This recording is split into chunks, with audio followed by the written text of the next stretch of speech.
હાલમાં જે યુદ્ધની પરિસ્થિતિને લઈ અને ડીઝલની શોર્ટેજ છે એના માટે ગઈકાલે એક ગાંધીધામ ચેમ્બર ઓફ કોમર્સમાં દરેક transporter association, salt business, timber અને શિપિંગવાળા બધા મળી અને 200-250 જણા એક મિટિંગ થઈ હતી.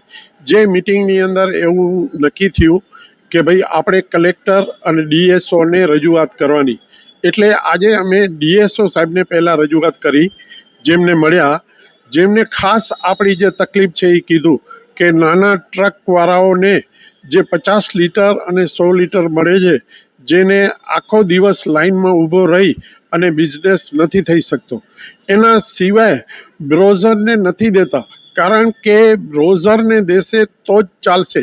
પોર્ટની અંદર જે મશીનરી અને જે ઇન્ફ્રાસ્ટ્રક્ચરના લીધે આપણે ડીઝલની જરૂર હોય છે, એને પૂરતું ડીઝલ નથી મળતું, તો એ તો પહોંચી જ નથી શકતા.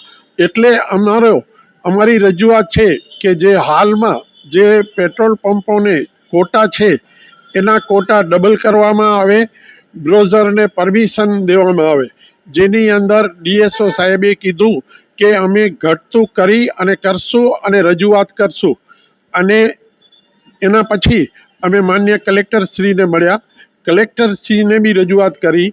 એમણે કીધું કે ડીએસઓ સાથે હું ડિસ્કસ કરી અને કેમ વધારામાં વધારે આપણા ટ્રાન્સપોર્ટ એસોસિએશન, શિપિંગ અને ગાંધીધામ ને કંડલા કોમ્પ્લેક્સમાં જે ખાસ એક હબ છે કે ઇન્ડસ્ટ્રીઝનું હબ છે, એના જનરેટરને અને દરેક મશીનરને પૂરતું મળે એના માટે અમે કાર્યવાહી કરીએ છીએ.